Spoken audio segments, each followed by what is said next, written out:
Product strategies. Product decisions. Placing a product within the market, many factors and decisions have to be taken into consideration. These include product design, product quality, and product features. So, mahalaga ang branding dahil hindi lang ito gumagawa ng hindi malilimutan tatak o impression sa mga customers, ngunit nagbibigay din ito sa iyong customer at client na malaman kung anong aasahan mula sa iyong kumpanya. So dito naman sa brand, ito naman ay isang paraan para makilala ang iyong produkto. Pumapaloob dito ang pangalan ng produkto at kung anong meron sa produkto. Brand equity. Ito nagbibigay importansya sa isang brand ng produkto. So dahil sa pagbibigay importansya mo sa produkto na kahit mas pinaganda or mas pinasarap mo, patuloy at patuloy itong bibilhin kasi subok na at alam na ng tao ang halaga ng produkto mo sa kanila. So ito rin ang isang paraan ng kumpanya kung saan kahit taasan mo ang presyo ay patuloy pa rin tatangkilikin ng mga customers. For example na lang is yung bigas, which is kailangan ng tao sa pang-araw-araw na buhay. So kahit hindi agree ang iba sa pagtaas ng presyo, pilit sila makakabili. Branding strategies. When a company manages its brands, it has a number of strategies it can use to further increase its brand value. These are line extension, brand extension, multi-branding, and new brands. In line extension from the word extension, ang mga kumpanya ay hindi lang basta nag-stick sa kung anong meron lang sa produkto. So, kailangan iisip ka ng paraan para mas mag-improve ang product content mo. Kasi once na nag-focus ka lang sa product mo nang hindi ito ini-improve, maboboring ang customer, so may chance na ang produkto mo ay malaos or ma-phased out. In brand extension naman, dito naman ay ginagamit ng mga kumpanya ang brand name ng kanilang produkto para mas palawakin pa yung nasasakupan or yung areas na nakakaalam about sa product. For example na lang is the Nike shoes brand, which is na release or unang inilabas ay noong 1972 at ngayon they are providing their brands internationally at sobrang sikat na sikat ito ngayon. So in multi-branding naman, ang mga company ay patuloy pa rin nagpo-produce ng ibang brands pero sa iisang category or iisang type ng produkto lang. Di na ako lalayo, may example is the Nike. So marami na silang pinoproduce na brand ng shoes. Nandiyan ang Nike Jordan brand, Air Max, Nike Dunk at marami pang iba. So pinoproduce yun ng isang company na iba-iba ang brand name pero iisang category lang, which is in shoe product category. So, hearing new brands, ang mga company ay gumagawa ng bagong product brand which is ginagamit nila para makipaglaban o to compete sa mga existing competitors company. Pero, masasabi kong itong new product brand is I think magastos or malaki ang nagastos ng company kasi bagong labas or bagong gawa nila yun. Di kagaya ng mga existing brands na alam na nila kung paano nila i-balance sa mga gasto sa paggawa, sa pag-provide at syempre sa pagbenta sa market. Product life cycle. Anything which is created in this universe has a life. The product life cycle is a theoretical depiction. It is product aging process. Human life has a typical life cycle. Similarly, the products or services also have a similar route. It is simply a graphic portrayal of the sales history of a product or service from time to time, from when it is introduced to when it is withdrawn. As a concept, it means three things. Products or services move through the cycle of introduction, growth, maturity, and decline at different speed.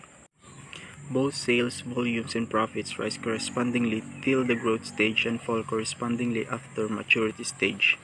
However, in maturity stage, sales volume rises but profits fall. The successful product or service management needs dynamic functional approach to meet the unique situation of sales and profitability. Dito sa development, we all know that all the product needs to be upgraded para di maboring o malaos ang produkto bagkus mas tangkilikin pa ito ng mga customers. At hindi naman basta-basta ang pag-upgrade o pag-develop ng isang produkto. Kinakailangan ito ng masusing pagsusuri at pagbibigay suggestion galing sa mga staff and guests. Ang mga kumpanya ay gumagawa ng mga survey or sets of questions para sa mga guests para alam nila kung anong dapat baguhin at improve sa produkto, same sa mga staff. Pre-launch. Ang paghahanda para sa isang bagong produkto ay isa sa exciting process sa paggawa ng produkto.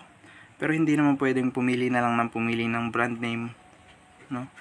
Umpisa pa lang ito. So, gaano man kaganda ang concept para sa isang produkto, hindi mo pa rin maaaring ibenta na lang basta-basta mga ito. Samantala, kahit gaano pa kaganda ang content ng isang produkto mo, hindi palaging tatangkilikin ito ng mga customers. Ang pre-launch ay inuumpisahan ilang linggo hanggang ilang buwan bago ilabas sa market. Introduction. Here in introduction, ito yung pinakang highlight sa product life cycle kasi dito mo na malalaman kung kikita ka ba sa bagong produkto mo sa market. Maaaring mababa ang kitain sa isang bagong produkto, pero upang mapalaki ito, kailangan ng kumpanya na palawakin ang advertisement para sa produkto para mas maging appealing ito sa mga customers at syempre para tangkilikin ito.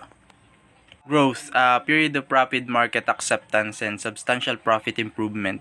Growth phase is a stage where the concept gets accepted in the market and gets an immediate success and repeat business begins to build. So, ito na dahil sa maganda na product development at sa maayos na pre-launch process, kasama ng maayos na introduction ng produkto mo sa market, tinangkilik na ito ng mga tao. So, at unti-unti na itong kumikita at patuloy pa sa pag-angat ng sales profit. Maturity. Eventually, the market becomes saturated because the demand is satisfied and distribution channels are full. So, dahil sa paglaki ng produkto, nakikilala na ito kahit saan at malaki na rin ang kinikita nito at halos lahat ng customers ay kinukuha na ang produkto na ginawa ng kumpanya. May time din na hihina ito dahil di naman lahat ng produkto ay magtatagal, kaya dito sa product life cycle, hindi pwedeng magstay ka lang sa kung anong meron sa produkto mo at kailangan mo itong improve at i-develop. Decline. In this terminal stage, sooner or later actual sales begin to fall under the impact of new product competition and changing consumer taste. So dito nga sa decline, sabi nga kanina, ang produkto ay hindi basta-basta mag-stay habang buhay. Kaya nga product life cycle, so paulit-ulit lang ang proseso. At dito nga sa decline, dito na mararanasan ng kumpanya ang pagbaba ng benta o kinita kasi nagsawa ng customers and consumers. At ang kailangan na lang gawin ng kumpanya ay tanggalin ang produkto o kaya ay gumawa ng bagong produkto pero same concept. Product life cycle marketing strategies. A company's positioning and differentiation strategy must change as product, market, and competitors change over the product life cycle or PLC. To say that a product has a life cycle is to assert four things. Product have a limited life. Product sales pass through distinct stages, each posing different challenges, opportunities, and problems to the seller. Profits rise and fall at different stages of the product life cycle. Products require different marketing, financial, manufacturing, purchasing, and human resources strategies in each life cycle stage. Introduction stage strategies. At this stage, the marketer is not under pressure for immediate profit. The product is promoted to create awareness. If the product has no or few competitors, a skimming price strategy is employed. Limited numbers of product are available in few channels of distribution. Dito nag-uumpisa pa lang ang mga negosyante na gumawa ng sariling produkto at hindi nila pine-pressure sarili nila na kumita agad-agad. Dahil alam nila na bago pa nga lamang ang produkto nila, pag alam ng isang kumpanya na wala silang kalaban sa market, agad-agad nilang ginagawa ng diskarte o strategies sa pagpresyo nito. Maaring dagdagan nila o maaari din naman lang bawasan. At dahil bago pa nga lamang ang produkto nila, ito ay kakaunti pa lang ang lalabas ng kumpanya o ipoprovide ng kumpanya sa market.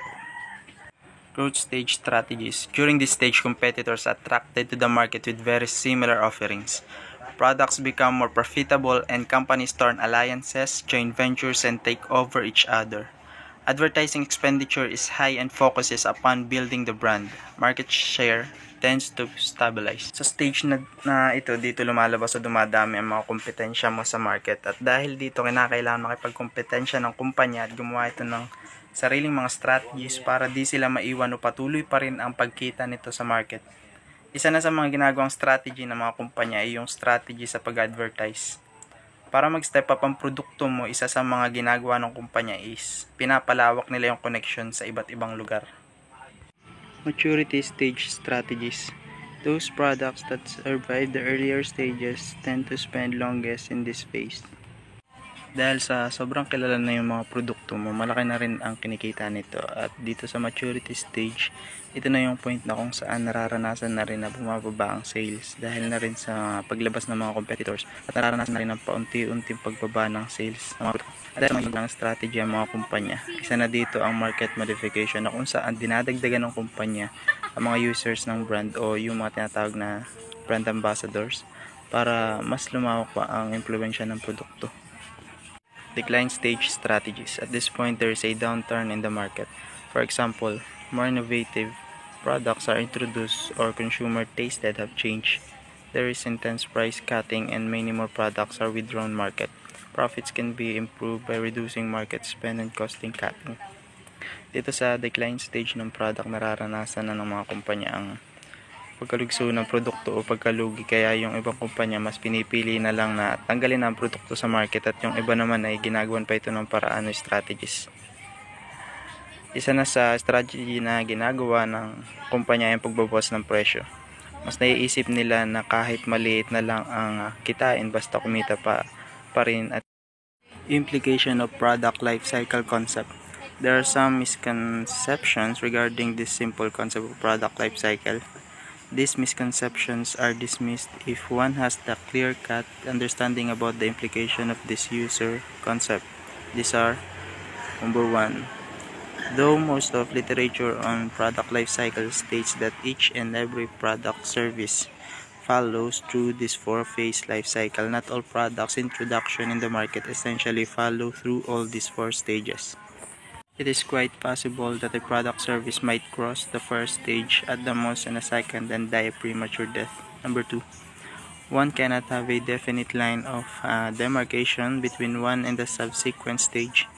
The succession is one of merging and not of finite calculation. Number 3. No two products have identical life cycle.